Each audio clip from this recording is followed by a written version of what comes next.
Соңғы кезде әлеуметтік желіде сіз белсендісіз, тиктокта стримдеп отырасыз. Иә. Жаңа эфирден тыс айтып жатырсыз, жігіттер сұрақ та қояды. Көптеген жігіттер осы дальнобойщиктің саласына қызыға ма?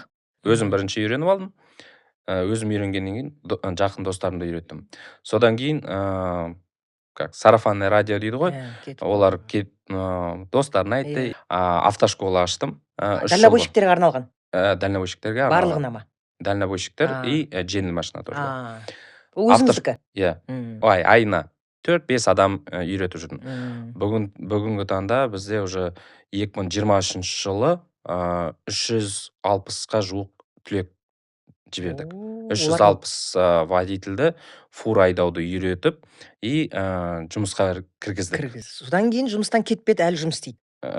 Например, 360 адамды жұмысқа кіргізсем, примерно 200-і жұмыста қалды.